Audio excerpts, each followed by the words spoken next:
പരിശുദ്ധ പരമ ദിവ്യകാരുണ്യത്തിന് എന്നേരവും ആരാധനയും സ്തുതിയും പുകഴ്ചയും ഉണ്ടായിരിക്കട്ടെ. പരിശുദ്ധ പരമ ദിവ്യകാരുണ്യത്തിന് എന്നേരവും ആരാധനയും സ്തുതിയും പുകഴ്ചയും ഉണ്ടായിരിക്കട്ടെ. നിത്യസ്തുതിക്കേറ്റവും യോഗ്യമായ പരിശുദ്ധ പരമ ദിവ്യകാരുണ്യത്തിന് എന്നേരവും ആരാധനയും സ്തുതിയും പുകഴ്ചയും ഉണ്ടായിരിക്കട്ടെ.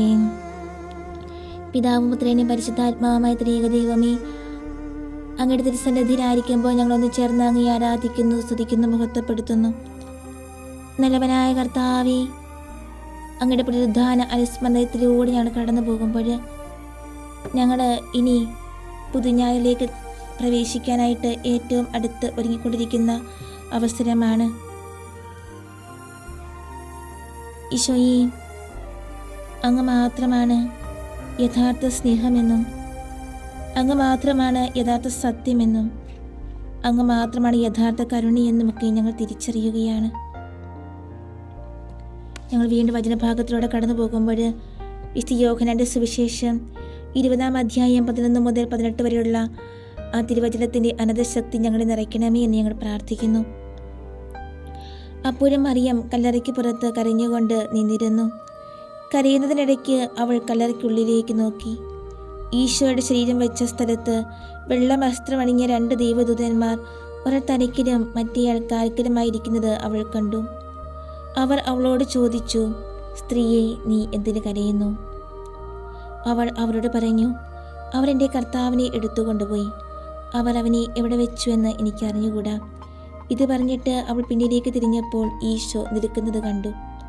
എന്നാൽ അത് ഈശോയാണെന്ന് മനസ്സിലായില്ല. ഈശോ അവളോട് ചോദിച്ചു, സ്ത്രീയെ, നീ എന്തിനാണ് കരയുന്നത്? ആരെയാണ് അന്വേഷിക്കുന്നത്? അത് തോട്ടക്കാരനാണെന്ന് വിചാരിച്ച് അവൾ അവനോട് പറഞ്ഞു, പ്രഭു, നീ അവനെ എടുത്തുകൊണ്ടുപോയെങ്കിൽ അവനെ എവിടെ വെച്ചുവെന്ന് എന്നോട് പറയുക. ഞാൻ പോയി അവനെ എടുത്തുകൊള്ളാം. മറിയം എന്ന് ഈശോ അവളെ വിളിച്ചു. അവൾ തിരിഞ്ഞ് ഗുരു എന്നർത്ഥമുള്ള റബ്ബൂനി എന്ന് ഹീബ്രുവിൽ അവനെ വിളിച്ചു.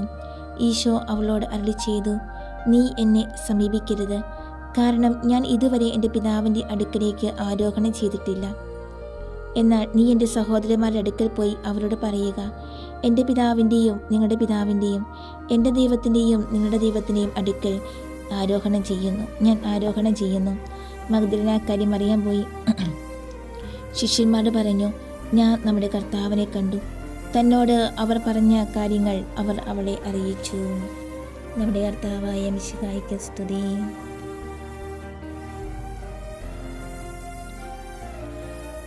പുണ്യപരിപൂർണതയുള്ള യജ്ഞങ്ങളിൽ പരിപൂർണമായി ആത്മാർപ്പണം ചെയ്യാൻ ആവശ്യമായ അനുഗ്രഹങ്ങൾക്ക് വേണ്ടി നമുക്ക് ഈ നിമിഷമേ പ്രാർത്ഥിക്കാം.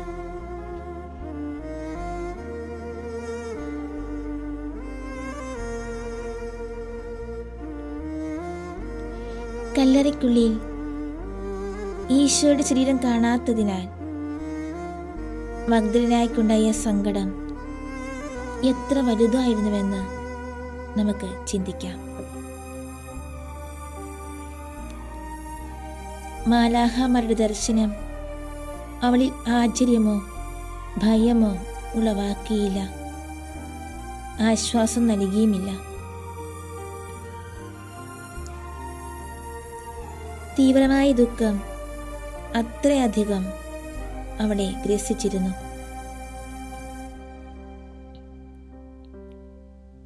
ഈശോയെ കൂടാതെ ലോകം മുഴുവൻ അവൾക്കൊന്നുമല്ല.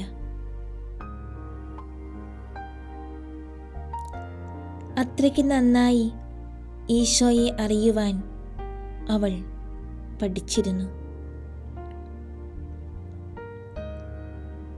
ഈശോയിൽ നിന്ന് അവൾക്ക് ലഭിച്ച അനുഗ്രഹങ്ങൾ വിവിധങ്ങളായിരുന്നു.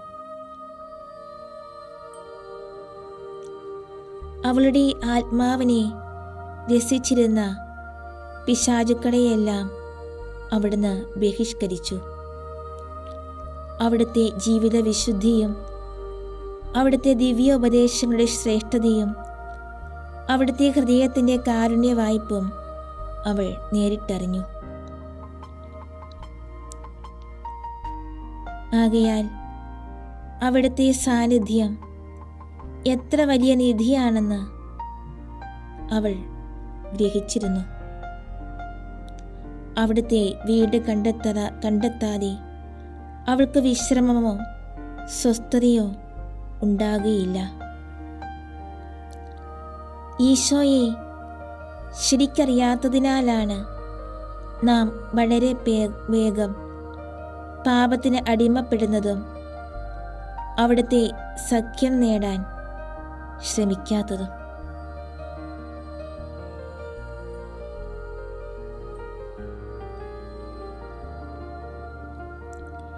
ഈശോ മഗ്ദലേന മറിയത്തോട് വളരെ അടുത്തുണ്ടായിരുന്നിട്ടും അവൾ അവിടുത്തെ അറിയുന്നില്ല.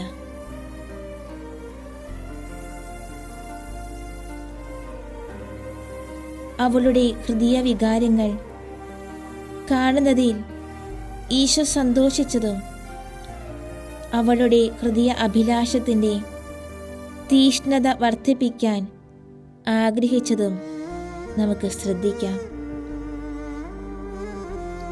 ഇപ്രകാരമാണ് താൻ സ്നേഹിക്കുന്ന ആത്മാക്കളിൽ നിന്ന് തൻ്റെ സാന്നിധ്യത്തിൻ്റെ മാധുര്യം ഈശോ ചിലപ്പോൾ പിൻവലിക്കുന്നത്.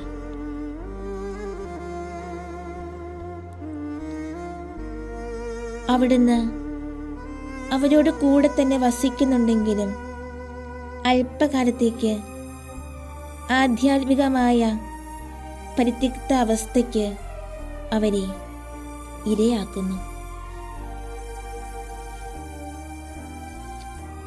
ഈ സമയം മുഴുവൻ അവിടുന്ന് അവരെ പഠിപ്പിക്കുകയാണ്.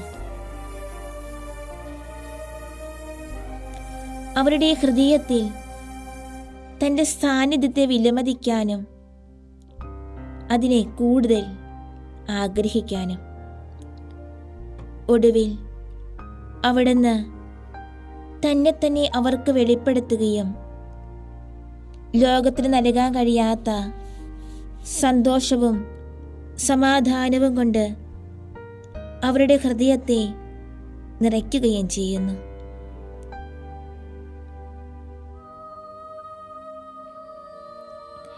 ദൈവം എപ്പോഴെങ്കിലും നിന്നെ ഇപ്രകാരം പരീക്ഷിക്കുന്നുണ്ടെങ്കിൽ ഈ പരിചിന്തനങ്ങൾ നിങ്ങൾക്കോരോരുത്തർക്കും എനിക്കും നിങ്ങൾക്കും എല്ലാം ശക്തിയും ആശ്വാസവും പകരട്ടെ.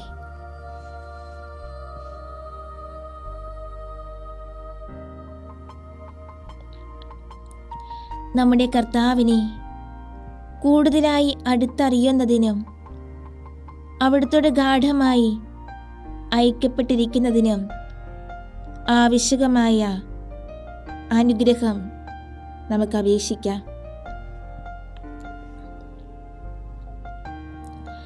നമ്മുടെ കർത്താവിനെ തിരിച്ചറിഞ്ഞപ്പോൾ മറിയത്തിനുണ്ടായ അത്യധികമായ ആനന്ദം നമുക്ക് വിഭാവനം ചെയ്യാം. സ്വർഗ സൗഭാഗ്യത്തിൻ്റെ ആനന്ദം തന്നെ അവൾ അനുഭവിച്ചു.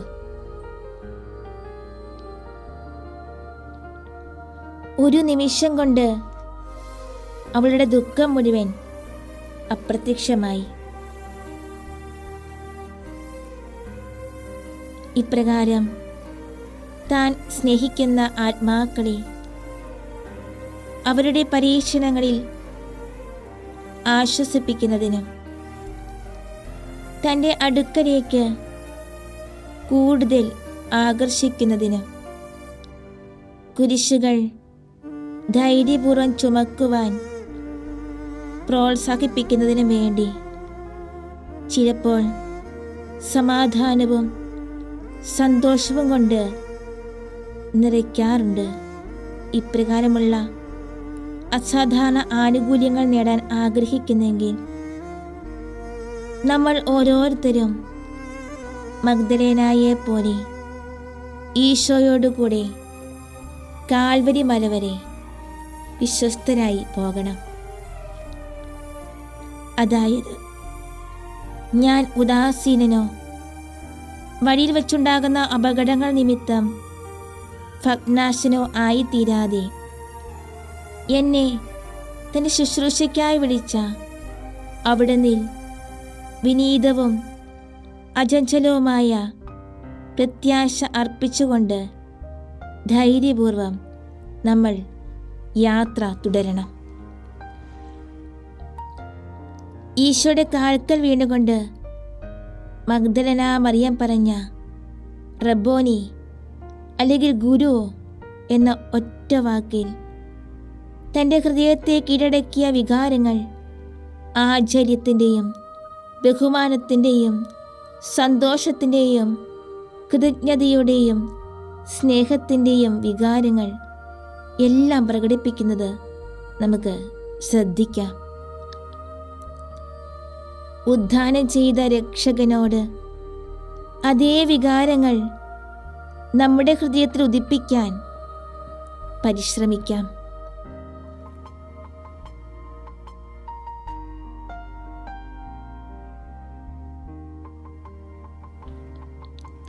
ഈശോ തൻ്റെ സാന്നിധ്യത്തിൻ്റെ മാധുര്യം അനുഭവിക്കാൻ മഗ്ദലന മറിയത്തെ ഏതാനും നിമിഷം മാത്രമേ അനുവദിച്ചുള്ളൂ എന്ന് നമുക്ക് ചിന്തിക്കാം, മനസ്സിലാക്കാം. തൻ്റെ ഉദ്ധാനത്തിൻ്റെ വാർത്ത ശിഷ്യന്മാരെ അറിയിക്കുന്നതിന് ഉടൻ തന്നെ പോകാൻ ഈശോ അവളോട് ആജ്ഞാപിക്കുന്നു.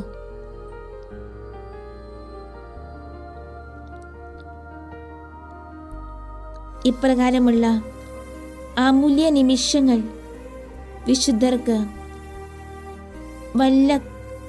വല്ലപ്പോഴും അല്പസമയത്തേക്ക് മാത്രം അവിടുന്ന് നൽകുന്നു. അത് തങ്ങളുടെ കുരിശുകളെ ധൈര്യപൂർവം വഹിക്കുവാൻ അവർക്ക് ശക്തി പ്രദാനം ചെയ്യുന്നതിനും ഒരിക്കലും അവസാനിക്കാത്ത സ്വർഗഭാഗ്യം നേടാൻ സഹായിക്കുന്നതിനും വേണ്ടിയാകുന്നു.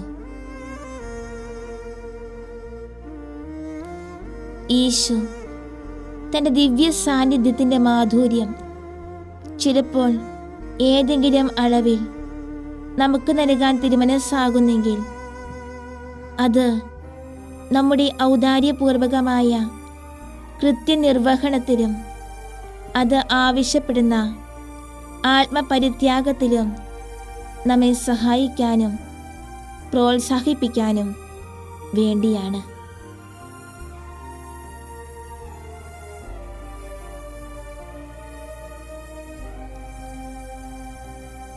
വീണ്ടും വചനത്തിലേക്ക് നമുക്ക് കടന്നു വരാം.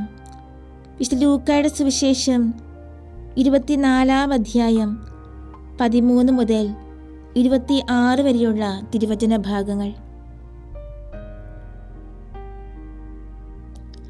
ആ ദിവസം തന്നെ അവരിൽ 2 പേർ ജെറുസലേമിൽ നിന്ന് 11 കിലോമീറ്റർ അകലെയുള്ള എമ്മാവൂസ് എന്ന ഗ്രാമത്തിലേക്ക് പോവുകയായിരുന്നു. സംഭവിച്ചവയെ പറ്റിയെല്ലാം അവർ പരസ്പരം സംസാരിച്ചിരുന്നു.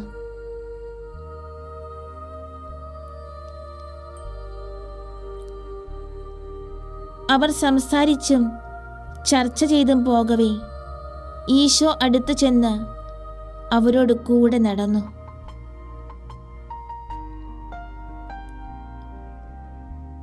എന്നാൽ അവനെ തിരിച്ചറിയാൻ കഴിയാത്ത വിധം അവരുടെ കണ്ണുകൾ മറയ്ക്കപ്പെട്ടിരുന്നു. അവൻ അവരോട് ചോദിച്ചു, നിങ്ങൾ ദുഃഖിതരായി നടന്ന് സംസാരിക്കുന്നത് എന്താണ്? അവരിൽ ക്ലിയോപ്പ എന്ന പേരുള്ളവൻ ഈശോയോട് പറഞ്ഞു, ഈ ദിവസങ്ങളിൽ ജെറുസലേമിൽ സംഭവിച്ച കാര്യങ്ങൾ അറിയാത്ത ഏക വിദേശിയാണോ നീ? അവൻ അവരോട് ചോദിച്ചു, ഏത് കാര്യങ്ങൾ? അവർ മറുപടി പറഞ്ഞു, നസ്രത്തിൽ നിന്നുള്ള ഈശോയെ സംബന്ധിക്കുന്ന കാര്യങ്ങൾ.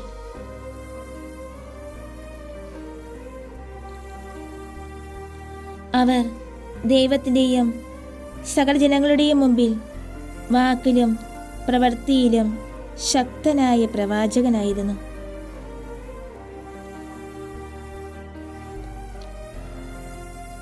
പ്രധാന ആചാര്യന്മാരും പ്രമാണികളും അവനെ വിധിക്ക് ഏൽപ്പിച്ച് ക്രൂശിച്ചു. ഇസ്രായേലിനെ രക്ഷിക്കാനുള്ളവൻ ഇവനായിരിക്കുമെന്ന് ഞങ്ങൾ പ്രതീക്ഷിച്ചിരുന്നു. ഇവയെല്ലാം സംഭവിച്ചിട്ട് ഇപ്പോൾ 3 ദിവസങ്ങൾ ആയിരിക്കുന്നു.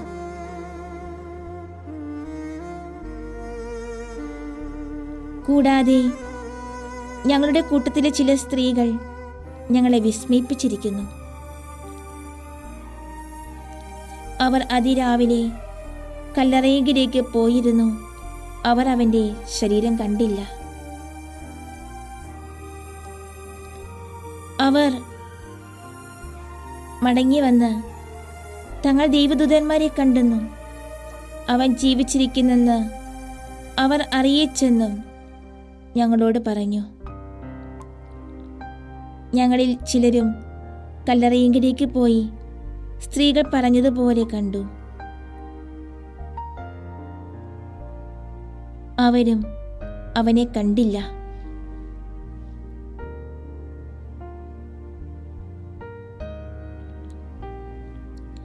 അപ്പോൾ ഈശോ അവരോട് അരുളിച്ചെയ്തു, ഭോഷന്മാരെ, പ്രവാചകർ പറഞ്ഞിട്ടുള്ളവയെല്ലാം വിശ്വസിക്കുവാൻ മടിക്കുന്നവരെ, മിശിഹ ഇതെല്ലാം സഹിച്ച് തൻ്റെ മഹത്വത്തിലേക്ക് പ്രവേശിക്കുക ആവശ്യകമായിരുന്നില്ലേ?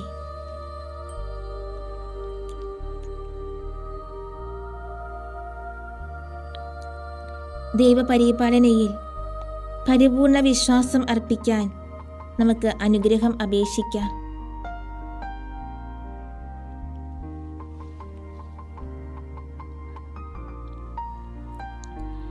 തന്നെക്കുറിച്ച് ചിന്തിക്കുകയും സംഭാഷിക്കുകയും ചെയ്തുകൊണ്ടിരുന്ന ശിഷ്യന്മാർക്ക് ഈശോ പ്രത്യക്ഷപ്പെടുന്നതും സംഭാഷണം തുടരാൻ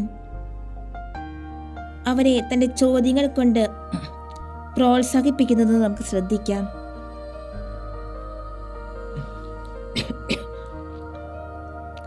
തന്നെയും താൻ നമുക്ക് വേണ്ടി ചെയ്തിട്ടുള്ളവയും കുറിച്ച് ഓർക്കുന്നതും തന്നെയും തൻ്റെ താല്പര്യങ്ങളെയും നമ്മുടെ സംഭാഷണ വിഷയമാക്കുന്നതും ഈശോയ്ക്ക് എത്രമാത്രം സന്തോഷപ്രദമാണെന്ന് ഇതിൽ നിന്ന് നമുക്ക് മനസ്സിലാക്കാം. നാം സ്നേഹിക്കുന്ന ആളുകളെക്കുറിച്ച് കൂടുതൽ നാം ചിന്തിക്കുകയും പറയുകയും ചെയ്യാറില്ലേ? അങ്ങനെ ചെയ്യുന്നത് നമ്മുടെ സ്നേഹത്തിൻ്റെ അടയാളമല്ലേ? എങ്കിൽ നമ്മുടെ ദിവ്യഗുരുവും സ്നേഹിതനും ഉപകാരിയുമായ ഈശോയെ അനുസ്മരിക്കാതിരിക്കുന്നതും വളരെ വിരളമായി മാത്രം നമ്മുടെ സംഭാഷണ വിഷയമാക്കുന്നതും എത്ര ശോചനീയമാണ്.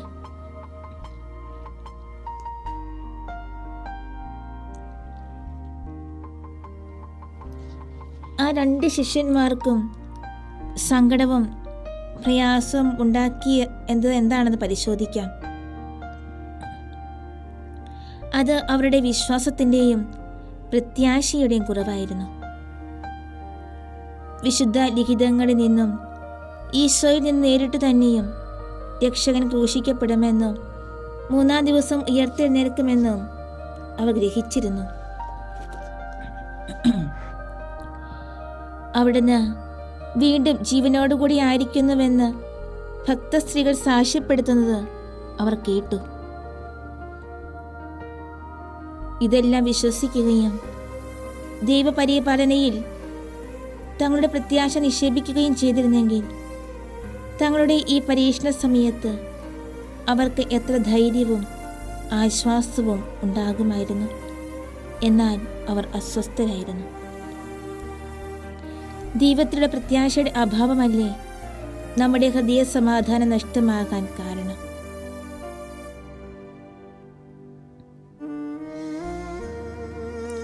അവിടുന്ന് അവർണ്ണനീയമാം വിധം കൃപാലുവും വേഗിയും പ്രതാപവാനുമാണെന്നും നമ്മെ സശ്രദ്ധം വീക്ഷിക്കുകയും നമ്മുടെ ജീവിതത്തിലെ എല്ലാ സംഭവഗതികളിലും നമ്മെ നിരന്തരം നയിച്ചുകൊണ്ടിരിക്കുകയും ചെയ്യുന്ന സ്നേഹമേറിയ പിതാവാണെന്നും നമുക്കറിയാം.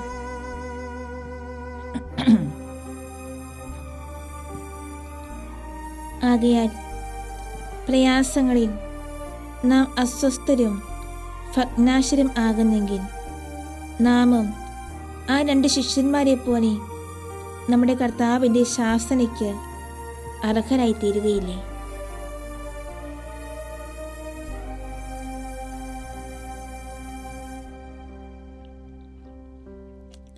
ആ 2 ശിഷ്യന്മാരും തങ്ങളുടെ കുറ്റവും അത് വിളിച്ചു വരുത്തിയ നീതിയുക്തമായ ശ്വാസനയും സ്വീകരിച്ചുകൊണ്ട് ഈശോയുടെ വിശദീകരണങ്ങളെ വിനയപൂർവ്വം ശ്രദ്ധിക്കുന്നത് നമുക്ക് കാണാം.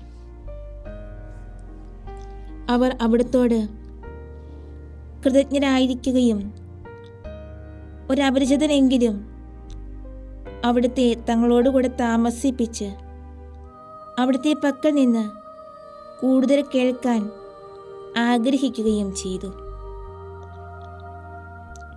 നമ്മുടെ കർത്താവ് എത്രമാത്രം സന്തോഷിക്കുകയും തന്നെ അവർക്ക് വെളിപ്പെടുത്താൻ ആഗ്രഹിക്കുകയും ചെയ്തു. നമ്മുടെ മേലധികാരികൾ നമ്മുടെ തെറ്റ് തിരുത്തുമ്പോൾ ഇതേ മനോഭാവത്തോടെ നാം അത് സ്വീകരിക്കുന്നെങ്കിൽ നമ്മുടെ കർത്താവ് എത്ര വേഗം നമ്മുടെ തെറ്റുകൾ ക്ഷമിക്കും. നമ്മുടെ വിനയം എത്രയേറെ അനുഗ്രഹങ്ങൾ നമ്മിലേക്ക് ക്ഷണിച്ചു വരുത്തും.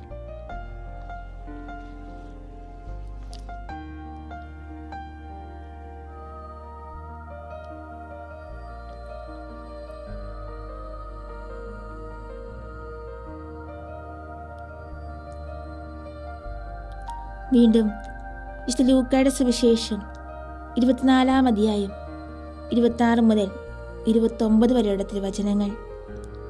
മിശിഹ ഇതെല്ലാം സഹിച്ച് തൻ്റെ മഹത്വത്തിലേക്ക് പ്രവേശിക്കുക ആവശ്യകമായിരുന്നില്ലേ? മോശ മുതൽ എല്ലാ പ്രവാചകന്മാരും തന്നെപ്പറ്റി വിശുദ്ധ ഗ്രന്ഥങ്ങളിൽ എഴുതിയിരുന്നവ അവനവർക്ക് വ്യാഖ്യാനിച്ചു കൊടുത്തു. തങ്ങൾക്ക് എത്തേണ്ട ഗ്രാമത്തോട് അവർ അടുത്തു. അപ്പോൾ താൻ ദൂരേക്ക് പോകുന്നതായി അവൻ ഭാവിച്ചു. അവർ അവനോട് പറഞ്ഞു, ഇപ്പോൾ പകൽ അവസാനിക്കാൻ പോകുന്നു, അതുകൊണ്ട് ഞങ്ങളോടുകൂടെ താമസിക്കൂ. അവൻ അവരോടുകൂടെ താമസിക്കാൻ കയറി.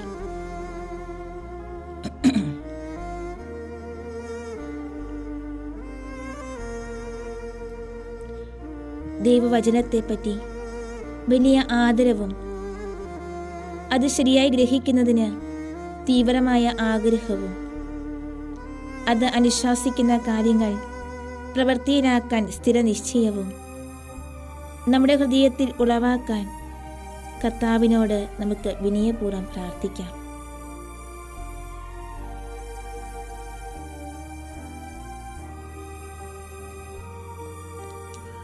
കർത്താവ് തൻ്റെ ശിഷ്യന്മാർക്ക് വിശുദ്ധ ലിഖിതങ്ങളെക്കുറിച്ച് അറിവ് നൽകുന്നതിനെപ്പറ്റി നമുക്ക് വിചിന്തനം ചെയ്യാം.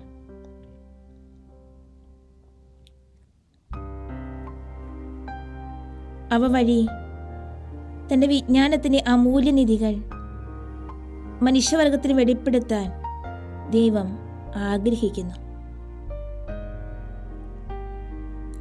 ആകയാൽ നമ്മൾ നമ്മളെ തന്നെ വിശുദ്ധീകരിക്കുന്നതിനും മറ്റുള്ളവരെ സ്വർഗത്തിലേക്ക് നയിക്കുന്നതിനും ദൈവിക വിജ്ഞാനം വളരെ ആവശ്യമുള്ള ഒരു ദാനമാണ്.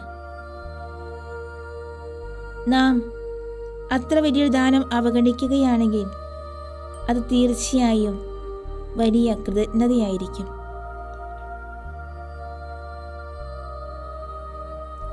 അതിനാൽ സഭയുടെ അപ്രമാദമായ മാർഗനിർദ്ദേശങ്ങൾക്ക് വിധേയരായി ദൈവവചനം ഗ്രഹിക്കുന്നതിനും അതിൽ അവഗാഹം നേടുന്നതിനും നമുക്ക് നമ്മെ തന്നെ സമർപ്പിക്കാം.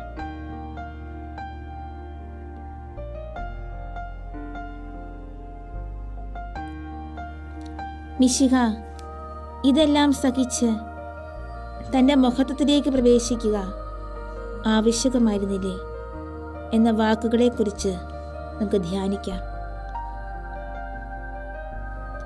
തൻ്റെ തിരുക്കുമാരൻ്റെ പീഡാസഹനങ്ങൾ കൂടാതെ തന്നെ തീർച്ചയായും നമ്മുടെ രക്ഷ സാധിക്കാമായിരുന്ന ദൈവത്തോട് നാം എത്രയധികം നന്ദിയുള്ളവരായിരിക്കണം.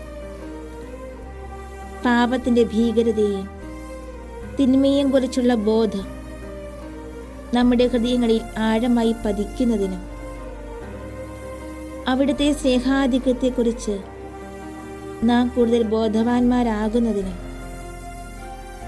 നമുക്ക് വളരെ ആവശ്യകമായ വിനയം, ആത്മപരിത്യാഗം, അനുസരണം, ക്ഷമ, അനുദിന ക്ലേശങ്ങൾ സഹിക്കുന്നതിന് അർപ്പണ മനോഭാവം എന്നീ സുഹൃതങ്ങൾക്ക് മാതൃക നൽകുന്നതിനുമായി അവിടുന്ന് തൻ്റെ അനന്തമായ വിജ്ഞാനത്താലും സ്നേഹത്താലും സഹനാത്മകമായ ഈ പരിത്രാണ പദ്ധതിയാണ് തിരഞ്ഞെടുത്തത്.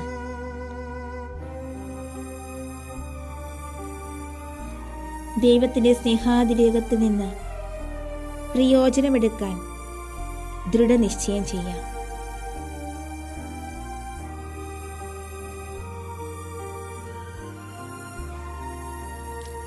ആ 2 ശിഷ്യന്മാർ താൽപര്യപൂർവം ഈശോയുടെ വാക്കുകൾ ശ്രവിക്കുന്നതും കൂടുതൽ ഗ്രഹിക്കാൻ വളരെ ആഗ്രഹം പ്രദർശിപ്പിക്കുന്നതും തങ്ങളോട് കൂടെ വസിക്കാൻ ഈശോയെ നിർബന്ധിക്കുന്നതും അതുഫലമായി അവർക്ക് വലിയ ഭാഗ്യം ലഭിക്കുന്നതും നമുക്ക് ശ്രദ്ധിക്കാം.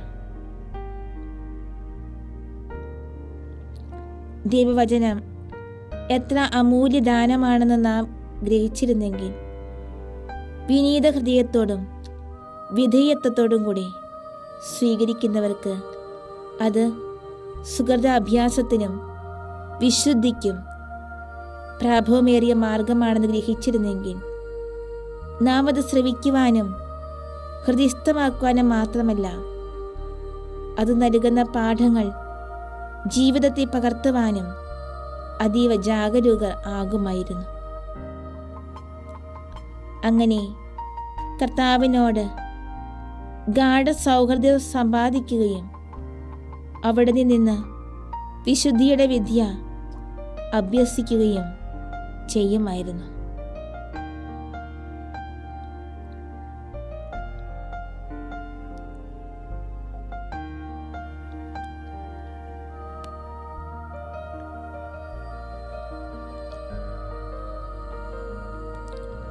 വീണ്ടും വചനത്തിലേക്ക് കടന്നു വരുമ്പോൾ വിശുദ്ധ ലൂക്കായുടെ സുവിശേഷം 24-ാം അധ്യായം 30 മുതൽ 33 വരെയുള്ള തിരുവചനങ്ങൾ. അവൻ അവരോടൊപ്പം ഭക്ഷണത്തിനിരിക്കെ അപ്പമെടുത്ത് ആശീർവദിച്ച് അവർക്ക് കൊടുത്തു. അവനെ തിരിച്ചറിയാൻ കഴിയാത്തക്ക വിധം ഉടനെ അവരുടെ കണ്ണുകൾ തുറക്കപ്പെട്ടു. അവൻ അവരിൽ നിന്ന് അപ്രത്യക്ഷനായി. അപ്പോൾ അവർ പരസ്പരം പറഞ്ഞു, അവൻ വഴി വെച്ച് നമ്മോട് സംസാരിക്കുകയും വിശുദ്ധ ലിഖിതങ്ങൾ വ്യാഖ്യാനിച്ചു തരികയും ചെയ്തപ്പോൾ നമ്മുടെ ഹൃദയം ജ്വലിച്ചുകൊണ്ടിരുന്നില്ലേ? ഉടൻ തന്നെ അവർ എഴുന്നേറ്റ് ജെറുസലേമിലേക്ക് മടങ്ങിപ്പോയി.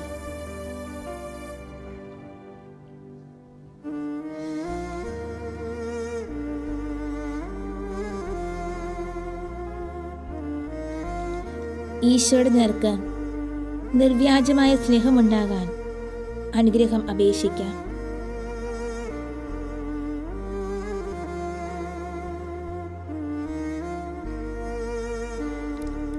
നമ്മുടെ കർത്താവ് അപ്പം ആശീർവദിക്കുകയും അവർക്ക് ദിവ്യകാരുണ്യം കൊടുക്കുകയും ചെയ്യുന്നത് ശ്രദ്ധിക്കുക. അവിടുന്ന് തന്നെ അവരെ അതിനായി ഒരുക്കി. അവരുടെ കുറ്റങ്ങളെക്കുറിച്ച് വിനീതമായ പശ്ചാത്താപം ഉളവാക്കുകയും അവരുടെ ഹൃദയങ്ങളിൽ സജീവമായ വിശ്വാസവും പ്രത്യാശയും തീവ്ര സ്നേഹവും ഉദ്ദീപിപ്പിക്കുകയും തന്നെ തന്നെ അവർക്ക് നൽകുകയും തന്നെ തന്നെ അവർക്ക് വെളിപ്പെടുത്തുകയും ചെയ്തു. നമ്മൾ ഓരോരുത്തരും വിശുദ്ധ കുർബാന അർപ്പിക്കുകയും അവിടുത്തെ സ്വീകരിക്കുകയും ചെയ്യുമ്പോൾ ഇപ്രകാരമുള്ള ഒരുക്കങ്ങളാണ് അവിടുന്ന് നമ്മിൽ നിന്ന് പ്രതീക്ഷിക്കുന്നത്.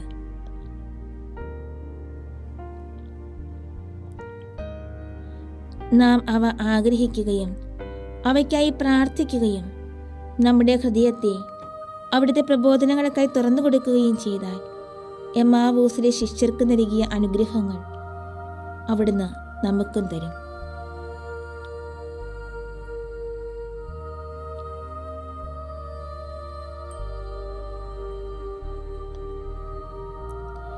ഈശോയുടെ സ്നേഹം ഉളവാക്കിയ സൽഫലങ്ങൾ ഏവയെന്ന് ചിന്തിക്കാം. അത് ആ 2 ശിഷ്യന്മാരിൽ അവരുടെ ഹൃദയങ്ങളെ ആനന്ദ നിമഗ്നമാക്കി. അവരെ കർത്തവ്യോന്മുഖരാക്കി. അവർ യാത്ര കൊണ്ട് ക്ഷീണിച്ചവരായിരുന്നിട്ടും രാത്രി ആരംഭിച്ചു കഴിഞ്ഞിരുന്നിട്ടും മറ്റെല്ലാം മറന്ന് സംഭവിച്ചതെല്ലാം മറ്റു ശിഷ്യന്മാരെ അവരും ദൈവത്തെ മഹത്വപ്പെടുത്തുന്നതിന് വേണ്ടി അറിയിക്കാൻ ജെറുസലേമിലേക്ക് തിരികെ പോയി. നമ്മുടെ കർത്താവിനെ അടുത്തറിയുന്നത് എത്ര വലിയ ഭാഗ്യമാണെന്ന് നമുക്ക് ചിന്തിക്കാം. അവിടുത്തെക്കുറിച്ചുള്ള അറിവ് നമ്മുടെ ഹൃദയത്തിൽ അവിടുത്തോടുള്ള സ്നേഹം ഉജ്ജ്വലിപ്പിക്കുകയും ആ സ്നേഹം നമ്മിൽ സമാധാനത്തിൻ്റെയും ആശ്വാസത്തിൻ്റെയും ശക്തിയുടെയും ഉറവിടമായി ഭവിക്കുകയും ചെയ്യും. കൂടാതെ അവിടുത്തെ നാം സ്നേഹിക്കുന്നതിനാൽ മറ്റുള്ളവരും അവിടുത്തെ സ്നേഹിക്കണമെന്നും മഹത്വപ്പെടുത്തണമെന്നും നാം തീവ്രമായി ആഗ്രഹിക്കുകയും ചെയ്യും. ഇത് അവിടത്തേക്ക് വേണ്ടി വളരെ തീഷ്ണതയോടെ ജോലി ചെയ്യാനും അവിടുത്തെ മഹത്വത്തിനായി നമ്മെ തന്നെ പൂർണ്ണമായി സമർപ്പിക്കാനും അവിടുത്തെ അറിയാത്തവർക്ക്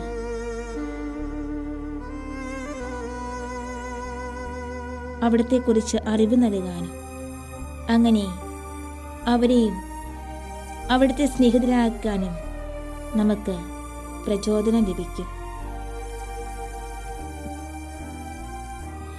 ആ 2 ശിഷ്യന്മാരുടെ കണ്ണുകളെ തുറന്നതും യാത്രയിൽ നമ്മുടെ കർത്താവ് ചെയ്ത പ്രഭാഷണം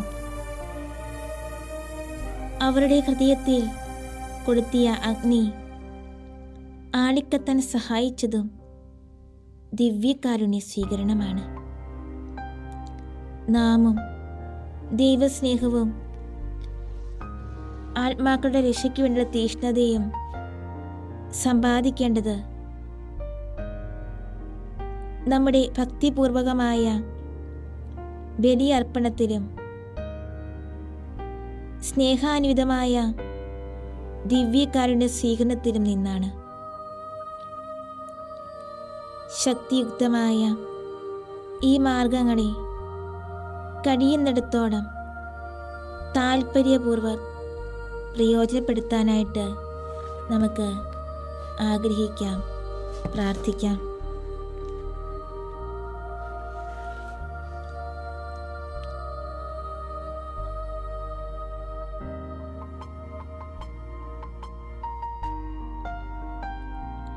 വീണ്ടും നമ്മൾ വിശുദ്ധ യോഹന്നാന്റെ സുവിശേഷം 20-ാം അധ്യായം 19-ാം തിരുവചനത്തിൽ നാം ഇപ്രകാരം വായിക്കുന്നു: ഞായറാഴ്ചയായ അന്ന് വൈകുന്നേരം ശിഷ്യന്മാർ സമ്മേളിച്ചിരുന്ന മുറിയുടെ വാതിലുകൾ യഹൂദരെക്കുറിച്ചുള്ള ഭയനിമിത്തം അടച്ചിരിക്കെ ഈശോ വന്ന് അവരുടെ നടുവിൽ നിന്നുകൊണ്ട് അരുൾ ചെയ്തു, സമാധാനം നിങ്ങളോട് കൂടെ.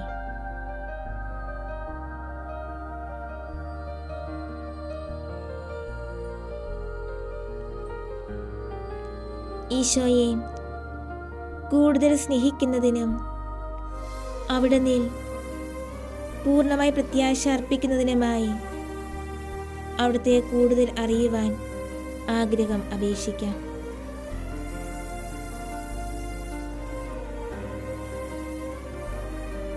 ശ്രീഹന്മാരുടെ സ്ഥിതിയെക്കുറിച്ച് ചിന്തിക്കാം. പ്രത്യാശഭംഗം അവരെ കടുത്ത നിരാശയിൽ ആഴ്ത്തിയിരിക്കുന്നു. ഭക്തസ്ത്രീകൾ തങ്ങളുടെ ഗുരുവിനെ ബഹുമാനിക്കുന്നതിൽ സജീവമായി ഏർപ്പെട്ടിരുന്നപ്പോൾ പത്രോസും യോഹന്നാനും ഒഴിച്ചുള്ള ശ്രീഹന്മാർ വീട്ടിൽ നിന്ന് പുറത്തിറങ്ങാതെ യഹൂദന്മാരിൽ നിന്ന് രക്ഷപ്പെടുവാനുള്ള മാർഗം ആലോചിച്ച് കഴിയുകയായിരുന്നു.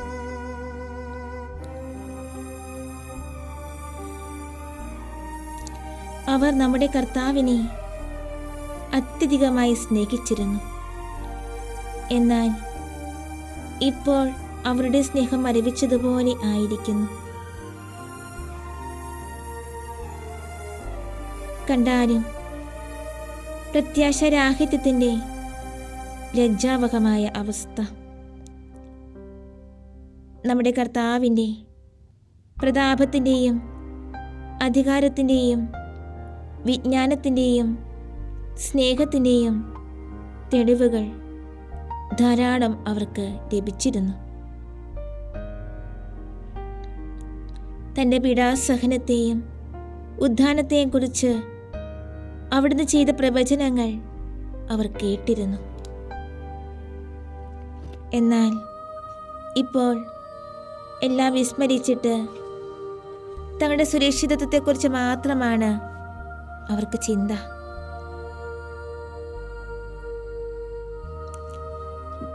നിരാശതയ്ക്ക് വംശമതരാകാതിരിക്കാൻ നമുക്ക് നിതാന്ത ജാഗ്രത പുലർത്താം. അവിടുത്തെ വാഗ്ദാനങ്ങൾ നമുക്ക് ഉറപ്പു തന്നില്ലേ?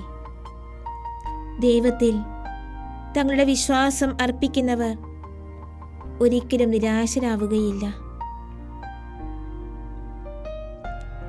ആദ്യമേ ദൈവരാജ്യം അന്വേഷിക്കുന്നവർക്ക് എല്ലാം നൽകപ്പെടുമെന്നുള്ള അവിടുത്തെ വാക്കുകൾ നമുക്ക് അനുസ്മരിക്കാം.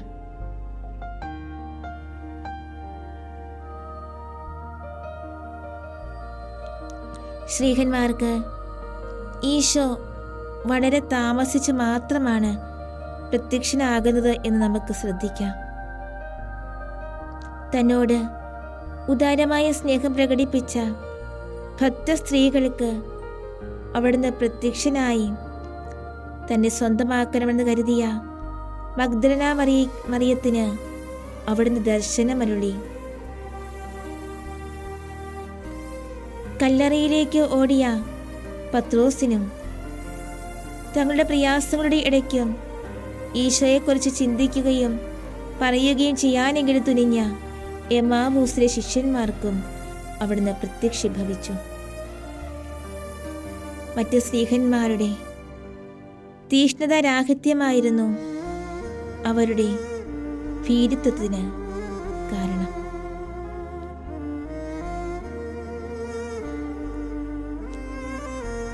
അവരുടെ വിശ്വാസക്കുറവും സ്വന്തം സുരക്ഷിതത്വത്തെക്കുറിച്ചുള്ള അമിതമായ ഔത്സുക്യവും നിമിത്തമത്രേ അവരുടെ അടുക്കലേക്ക് വരാൻ അവിടുന്ന് താമസിച്ചത്. ഇതേ കുറ്റങ്ങൾ ഈശോയെ കൂടുതൽ അറിയുന്നതിൽ നിന്ന് നമ്മെ തടഞ്ഞു നിർത്താതിരിക്കുന്നതിന് നമുക്ക് ശ്രദ്ധിക്കാം. തീഷ്ണമതികളെന്ന് നമ്മൾ വിചാരിക്കുന്നവരേക്കാൾ വളരെ കുറച്ചു മാത്രം അനുഗ്രഹങ്ങൾ സ്വീകരിച്ചവർ അവിടുത്തെ അറിയുന്നതിലും സ്നേഹിക്കുന്നതിലും നമ്മെ മറികടക്കുന്നത് നമുക്ക് എത്ര ലജ്ജാകരമാണ്.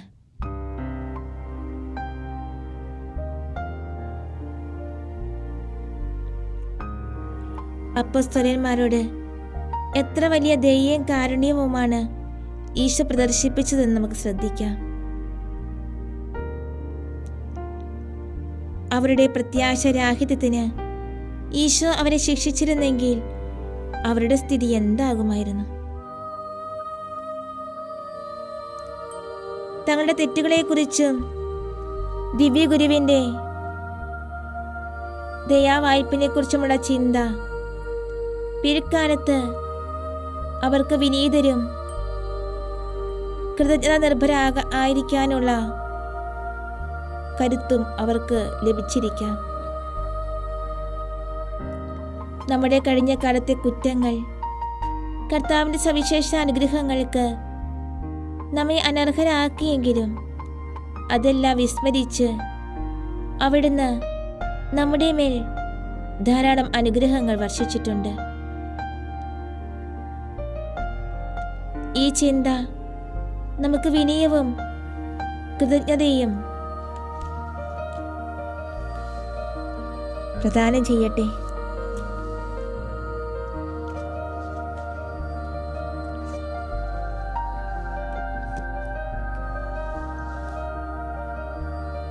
ഈശോയെ, അങ്ങയുടെ തിരുസന്നിധി ഞങ്ങളായിരിക്കുമ്പോൾ ഈ 1 മണിക്കൂർ സമയം അങ്ങയുടെ കൂടിയായിരുന്നു കൊണ്ട് അങ്ങയെ അടുത്തനുഗമിക്കുവാൻ ഞങ്ങളെ അനുഗ്രഹിച്ചതിനെ ഓർത്ത് നന്ദി പറയുന്നു. ഞങ്ങളുടെ എല്ലാ പ്രത്യേക നിയോഗങ്ങളെയും ഞങ്ങളുടെ പ്രാർത്ഥന ആവശ്യമായിരിക്കുന്നവരെയും ഞങ്ങളുടെ പ്രാർത്ഥനാ സഹായം ആവശ്യപ്പെട്ടിരിക്കുന്നവരെയും ഞങ്ങൾ പ്രാർത്ഥിക്കാൻ കടപ്പെട്ടിരിക്കുന്നവരെയും എല്ലാവരെയും ഈശോയെ അങ്ങയുടെ തിരുസന്നിധിയിലേക്ക് ഞങ്ങൾ സമർപ്പിക്കുകയാണ്.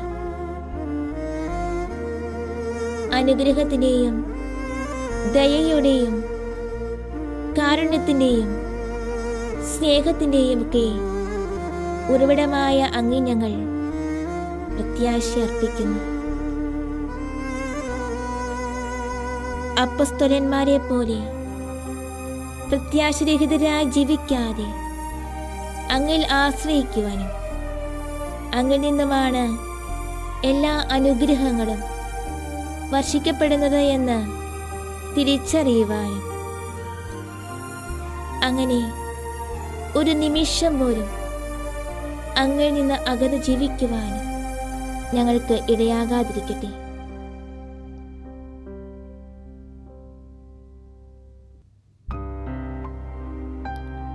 ഓ നല്ല ദൈവമേ, ഞങ്ങളുടെ മാതാപിതാക്കളെയും സഹോദരങ്ങളെയും ബന്ധുമിത്രാദികളെയും ജീവിത പങ്കാളികളെയും മക്കളെയും ഞങ്ങളുടെ ജീവിതവുമായി ബന്ധപ്പെട്ട എല്ലാവരെയും എല്ലാ വൈദികരെയും സമർപ്പിതരെയും ആത്മായ പ്രേക്ഷിതരെയും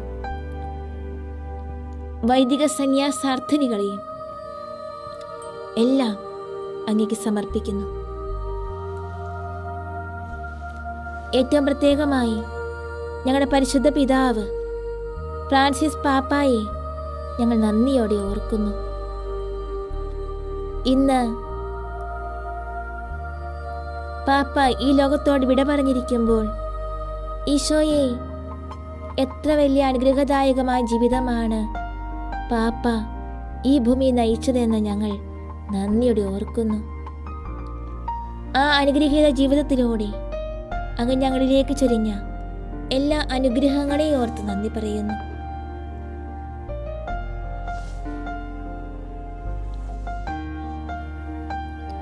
നല്ല തമ്പുരാനെ, നന്ദിയല്ലാതെ ഞങ്ങൾക്ക് പറയുവാൻ ഒന്നുമില്ല. എത്ര പറഞ്ഞാലും മതിവരാത്ത അത്രയും അനുഗ്രഹമാണ് അങ്ങ് ഞങ്ങൾക്ക് നൽകിയിരിക്കുന്നത് എന്ന് ഞങ്ങൾക്കറിയാം. ഈശോയെ, അങ്ങേക്ക് നന്ദി.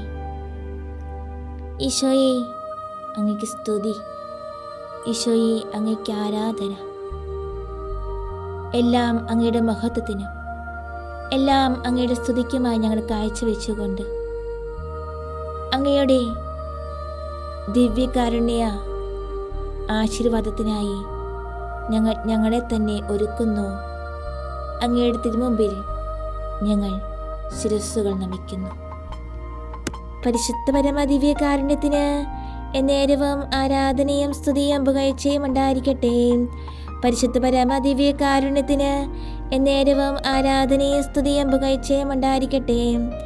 പരിശുദ്ധ പരമദിവ്യകാരുണ്യത്തിന് എന്നേരവും ആരാധനയും സ്തുതിയും പുകഴ്ചയും ഉണ്ടായിരിക്കട്ടെ.